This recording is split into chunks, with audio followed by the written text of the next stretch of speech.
Welcome to Breaking Banks Africa. I'm Matteo Rizzi, and together with my co-host Nadine Doro, let us take you on a journey of entrepreneurship, innovation, and vibrant ecosystems Africa has to showcase.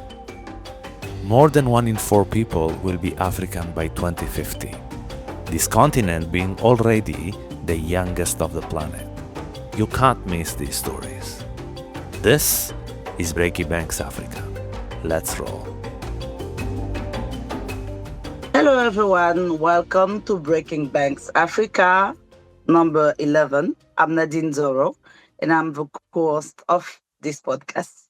Today, we have joining us a very inspirational person that has been doing a great work when it comes to innovation in Africa. And we are with Anie Akpe of Lumo Hubs. Amy, could you please introduce yourself to our listeners? Sure, it's not a problem. So, my name is Anie Akpe. I am the founder of Lumo Hubs and also African Women in Technology. For the past 10 years, I focus on African women in technology, and the focus is not gone there. It's just we're transitioning all of our experiences that I've learned in the past 10 years over to our newest platform, which is Lumo Hubs.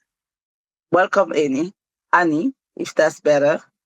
I'm French speaking, so Annie is better for me. Yes. Yeah. Yeah. So Annie, welcome to Breaking Banks Africa. And can you tell us a little more about what Lumo Hubs is? What do you do? And what is your work when it comes to building creativity and changing the way works looks like in Africa? What Lumo Hubs what Lumo Hubs is essentially a platform that is addressing the future of work. We understand that as students graduate, myself included, you graduate and you have no experience whatsoever. A lot of job wants you to be able to have at least some know-hows, and 9 times out of 10, most college students don't have it. They might have had the internship experience, but it still doesn't address what is currently happening. With the innovation of AI, we now have areas where students just need to be as adaptable as fast as the AI is growing. While they may not be able to do a switcheroo in the next 6 months, we can prepare them to be able to interact with any company that they're actually looking to go into. What that looks like is that we have university partnerships. With the university partnerships, the students will be using our AI product, which is currently being built, to do the basics of maybe it's brand and marketing, maybe it's learning the basics of AI, maybe it's learning blockchain. These are 6-week sessions in which the students will go through and they learn the basics online, and then anything advanced will be taught at the respective universities. So that's the first part. The second part is that Lumo Hub is a hybrid model, so it allows us to have hubs based on the university's ability to provide the land and the space. Even if they can't, if we find the right location, we ourselves will build the hubs. The hubs will allow the students to be able to learn whether it's plumbing or whether it's an extension of media or whether it's agriculture. So we want it to be an interactive vocational hub where they're able to learn skill sets by going to the hub, and then also online by learning the basics. The university plays a role by being advanced. So anything advanced that you're learning in brand and marketing, it could be the next step is leadership. You would then learn it at the university. Students pay a discounted online is essentially free because it's very basic, but the community has the ability to join. The community will pay full price, but full price for the community is not thousands of dollars. It's maybe less than a few $100s based on region. I think that's very inspirational. I think we've all run into this new generation having issues fit into the workspace. I think so much more in our side of the world where education is really in a certain box and is being built for hundreds of years for some of the countries and doesn't really fit what the reality is when it comes to technology and all this AI and all these changes. So you've been participating in a lot of events, global events, and you will be at an event, or I think maybe you participated already in an event. Is Yes, it? I participated in Web Summit, and I'm Yeah. leaving tomorrow to go to the G20. Okay. So in all of these events, what are the key insights you think need to be heard when it comes to empowering learners and founders back home? Because I think also we have this voice that when it comes to innovation, training, and the rest, all these methodologies are also important. They're coming from other countries, and people are like, let's do it like that. Mhm. What are the key insights that you are sharing with people that are part of those global conferences? Well, one of the things that I address is understanding it was the integration of where do women fit and are we getting more funding in the middle of all the changes that's happening right now economically and then also within the AI space. And this is for all learners and not just mainly for the women, even though I was addressing the women at the time. We are actually at a point where we all are all on the same page instead of in retrospect to what AI is doing right now. We're all on the same learning curve. As AI is being introduced, especially if you're using like a chat GPT or any other version, it's live. We're all getting the same information at the same time. So essentially, we are all builders right now. So if you're able to build as AI is moving and progressing within the next year, you're within the loop of all the innovators because to me, this is this year, next year, it's the year of the builders. Now, don't get me wrong, if we all launch all of our AI platforms, we would all not have electricity because AI is very draining and it takes a lot of data in order for it takes a lot of electricity and data in order for it to run. But essentially, if you're building right now, you are positioning yourself to be one of the leaders. The rest will essentially not be able to go as fast as you, or they may end up working for other companies along the way. I don't think we all have a solution as to what AI will look like in the future because it's moving faster than human capacity. But if you're already building in it, you can adjust quicker to the changes that's happening as it's happening. It's almost like you see the latest upgrade, you're like, wow, okay, now I can add this to my platform, or wow, now I don't have to struggle so hard with someone developing this because I can see what this is doing. So it'll help you to move faster because you're already on a builder track. So in terms of the women, nothing has changed that dramatically in terms of funding. So I still feel like women are still having to go through the same funding loop. So if there are funders that are available to still fund, we still have to prove ourselves. But regardless, this is still not the time to take a back burner. This is the time where you need to upgrade your skill sets. We notice as I continue on, hope I'm not running my mouth too much. Um, we notice that a lot of people are getting laid off. So it will not just be students that will be impacted, it's going to be the whole workforce. Workforce people are used to whatever skill sets they had. So they now have to fix their mind and say, oh, wow, I now need to go get a job. How am I going to get a job? Okay, well, you now need to think of your skill sets differently. You now need to go back and just see what it is that you can build or create, or even changing fields. But this is now the opportunity, and the ones that catch on the fastest are the ones that are going to be benefiting the most. Yeah. And we are so much from the same work field, I would say, because I also run an organization called DigiFam. And basically, it means digital women, right? Women in the digital world, right? How do you make sure that you become more competitive? How do you make sure that whether you are at school or you are at work or you are an entrepreneur, how do you make sure that the digital tools or everything that exists fits your purpose in making you more competitive, right, in today's world? And this speaks to me because when it comes to funding, I think with the US aid funding cuts, a lot of organizations that were supporting women when it comes to technology also got a very huge crisis, right? And the world is kind of struggling with a lot of people get it, but not really to that level. But in understanding really the question when it comes to sustainable inclusion and why it's important to get women included and how to make sure that the women feel empowered when it comes to all these changes within the ecosystem. What is your view on that, right? Why does supporting women is so important for sustainability in general, and how do we make sure that they are properly supported?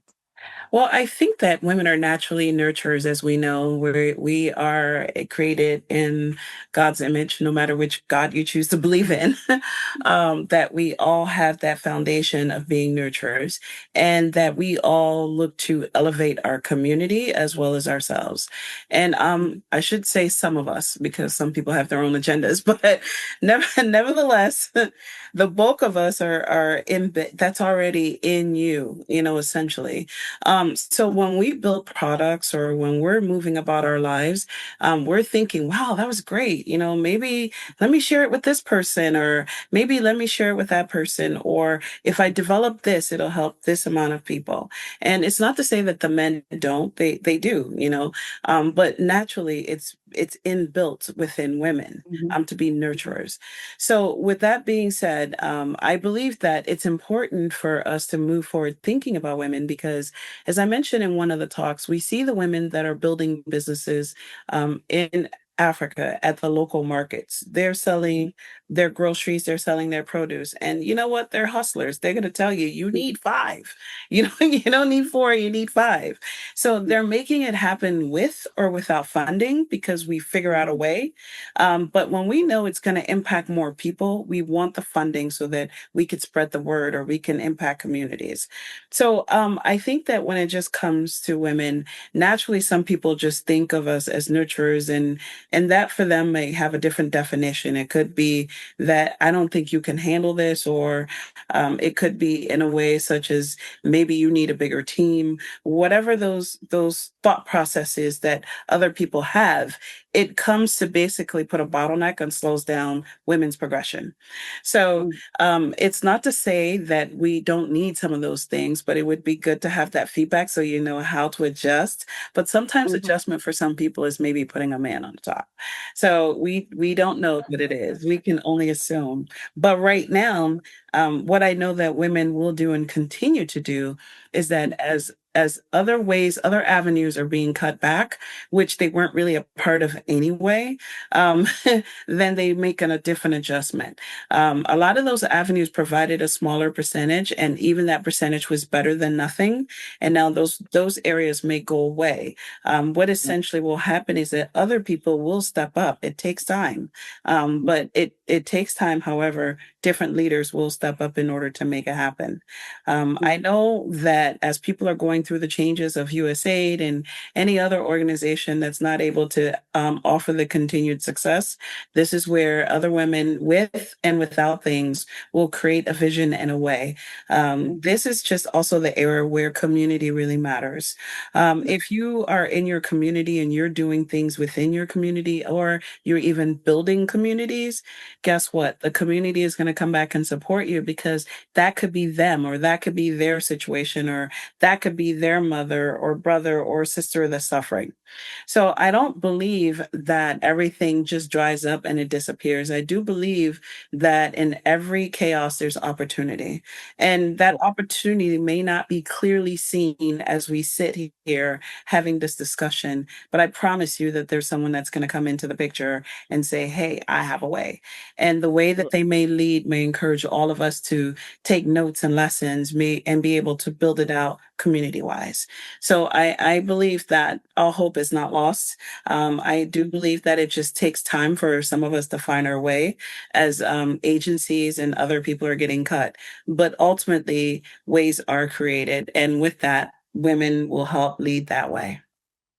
Yes, and you talked about community and also the fact that we're also doing things to make up for whatever is lost, whatever could be, and all the learning. And there are a lot of communities around Africa that are doing some kind of work around women in digital, right? You have African Women in Technology, where you're also one of the leader. We have in Cote d'Ivoire, we have Abidjanese in Tech, African in Tech, right? We have DigiFam. We have different. Each of those organizations are targeting different type of segments or based in different areas.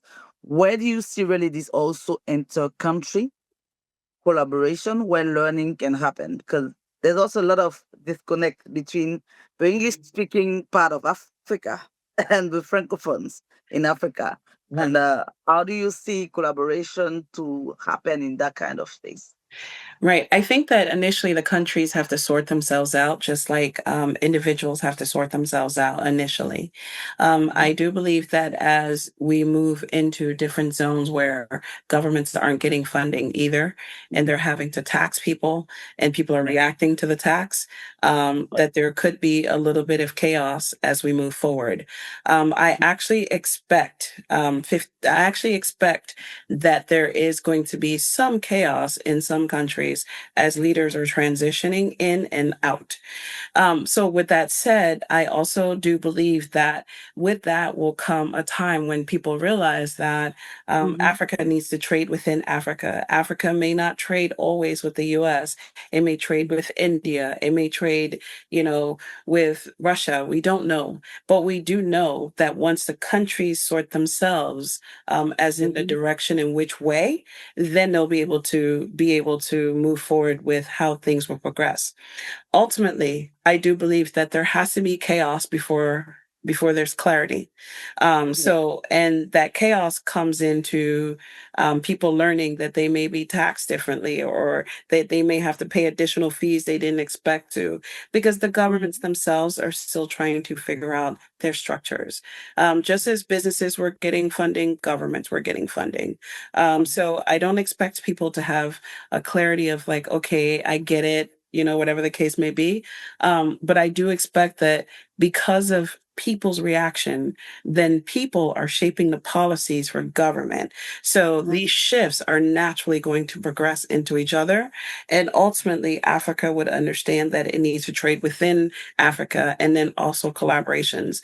I think that there are some countries within Africa that have a good relationship and may understand each other. I think that it'll just get better with time once we understand that it is cheaper, and that, our brothers may not always try to cheat us. We may have a different language, but there will be so many different ways in which we can communicate, because technology has advanced it so much that I don't care if you're speaking Portuguese and I'm only speaking French, that there will be a way for us to communicate that breaks down those barriers, even as we're on a Zoom call, or it could be whether we're meeting in person. The technology is advanced so much that those real life interpretations are going to happen. So it'll break those barriers down and allow us to communicate.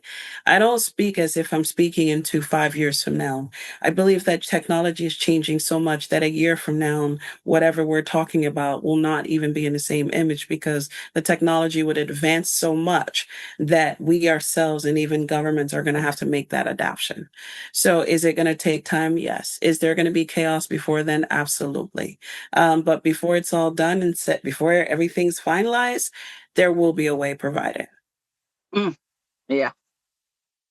Yes, I think it makes sense, and the system will work themselves out. Right, at the end of the day, people will figure out ways to collaborate, figure out ways to make it work according to the local realities, and make it work for the people.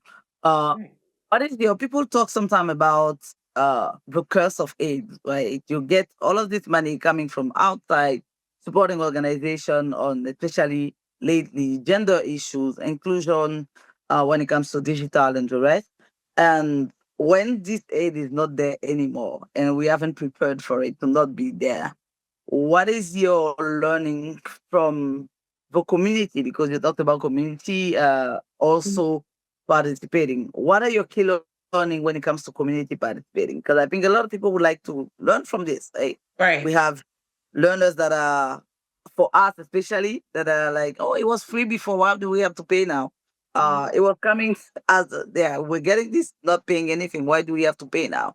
How do you manage all of these questions, and what are your successes when it comes to making people understand the value for Right. themselves against as compared to the value that is said from abroad or from outside? Right. I think that what happens is when you get aid, then you become more dependent on the aid. So therefore, you look for the outside to solve issues and not within. What this shift is doing is forcing communities and governments to look within. no one is used to looking within. So therefore, this is why I mentioned that there would be chaos initially. What essentially that means for everyone is that when they're looking within, they now start to see which organizations have always been here all along that were solving issues, which organizations have been here all along that have been supporting other things. Those organizations will be able to step up and accept some more responsibilities. It isn't just going to be one community organization, it's going to be several. And then on top of that, there's going to be new people that have been trying to do things for so long. And then now they finally get the opportunity. So I believe they also will be able to step up and say, hey, we figured out the best way to do this. Therefore, if you're looking to see what's good for the community, we've actually built this or we developed the system and so on and so forth. I think that with the USAID, it did give opportunity for certain companies to be highlighted and shown that they were leaders of the pack. And it maybe not so nice of a way to say this, but maybe they were not the leaders that were supposed to be there. Maybe it's the new kids on the block that are supposed to be the ones that are building, and maybe they have a better understanding because they didn't have anything to begin with. So there isn't any measure for them to say, oh, I had this and I was doing this, if they have nothing. So they're building from nothing.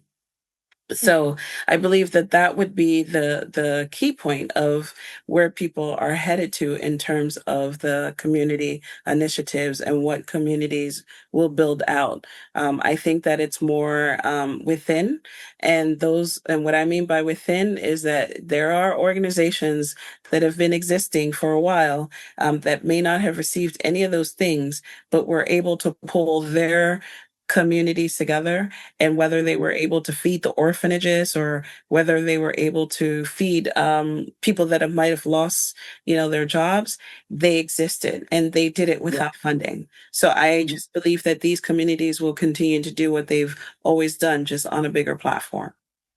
Yes. Thank you for sharing that. And we hope so. We really hope that people can figure it out and that the impact continue to grow, because for my own community, we have this motto. We say we can do more. We can do more. For us is more.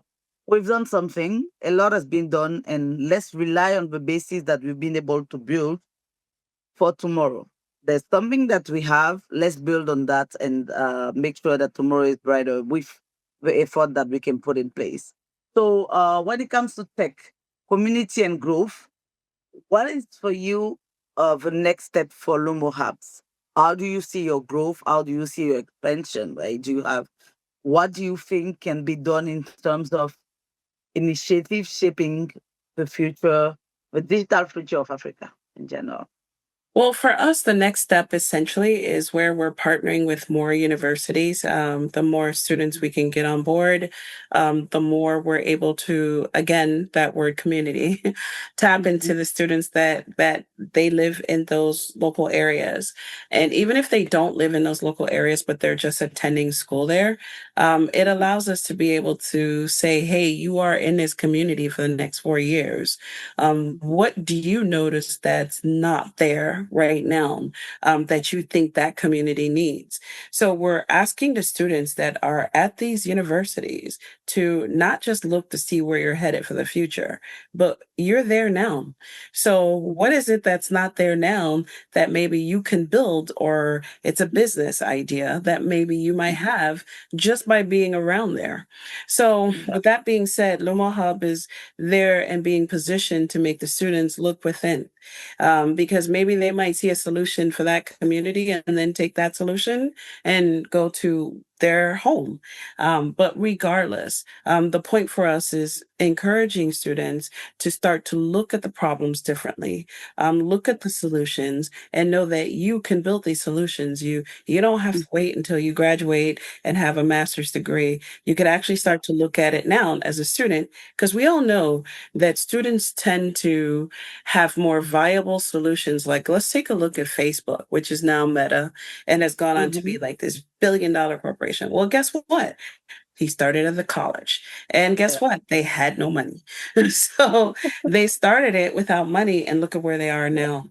That could be our reality. And I believe that Lumo Hubs can help shape that by making students think of what is the local problems, what solutions can you find for these local problems, and then how will you action it out? So it isn't just to where they're sitting down listening to us and telling us everything is good and writing down everything is good and we grade papers and they're doing excellent. No, we need them to be actionable.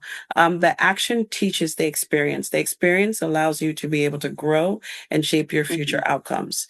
So, with that being said, Lumo Hub is helping to partner with more universities and be able to help students identify clearly solutions that they can resolve within the communities that they exist in. And we're talking about students, we're talking about people that already have also or are on a path to contribute to growth, to contribute to change. Do you have any plan in the future to address the rural world, right? When it comes to last mile inclusion, there are people that are, especially in our communities, they didn't go to school, they don't know how to speak the formal language of education, they are very Right. far with no access to internet and the rest. What are your thoughts about how those one can be better also included and also part of the solution for the future of Africa? Well, when we think about the rural areas that don't have access to these are our good areas. Like I come from a small town in Nigeria. I don't come from Lagos or any other big populated, but I mean our town has it has a good enough population, but it is not Lagos, right?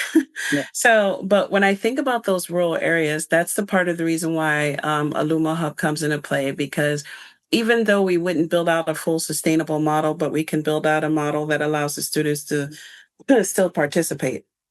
Yeah. So essentially, what that means is that they wouldn't be excluded. They'll be able to get the language. And in those centers, with the right partnerships, we hope to build hubs that'll be self sustained with Wi Fi and solar panels so that they too can join in the conversations. Lumo Hub isn't meant to be exclusive of them, it's meant to be inclusive.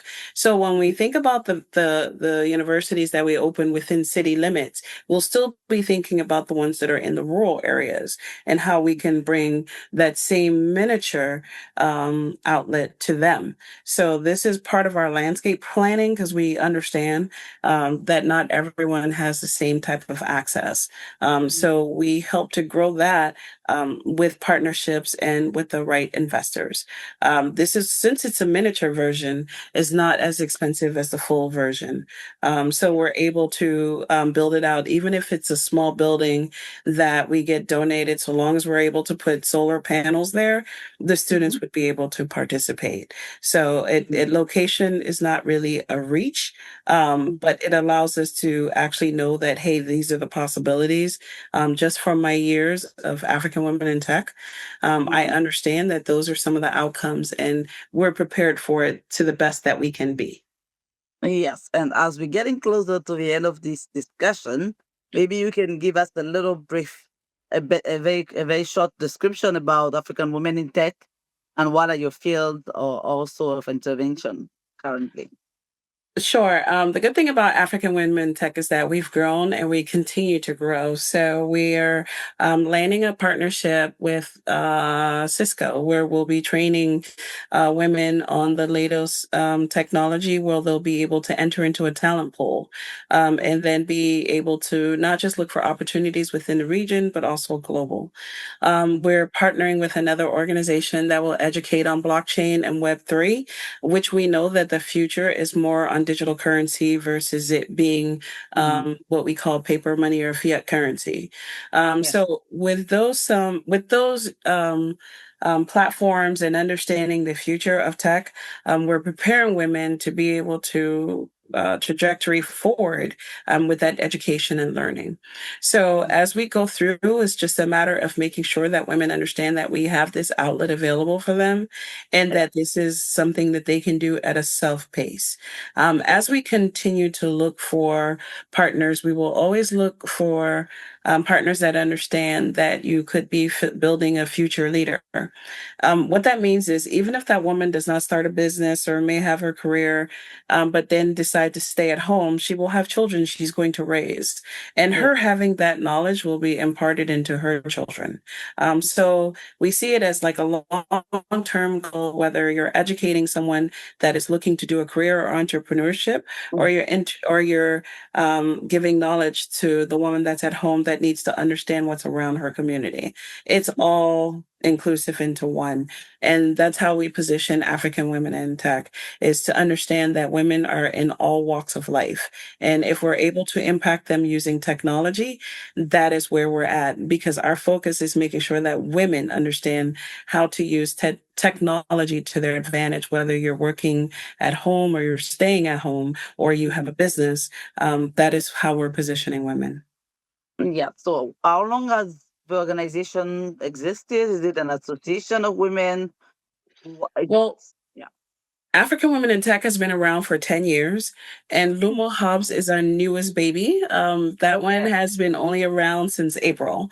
So that's why for us, all of our experience has been gained from working with women. So over the past 10 years, and then the newbie is actually taking lessons from all the women projects. So this way we're able to build better communities, because we had to learn those lessons with African Women in Tech, and know that the way forward is to make sure that we can create a community that everyone could be inclusive, because we're already nurturers. So why not be able to build something that allows everyone to participate? Yeah. I think I could continue talking to you for the whole day, Anie, because we have both this passion for inclusion and understanding for people around us to really understand the power of technology and digital, and how it can really be a booster for their career, for their life, and increase their productivity. And thank you for the amazing work you've been doing so far with women in tech. I think some of us are following you after that.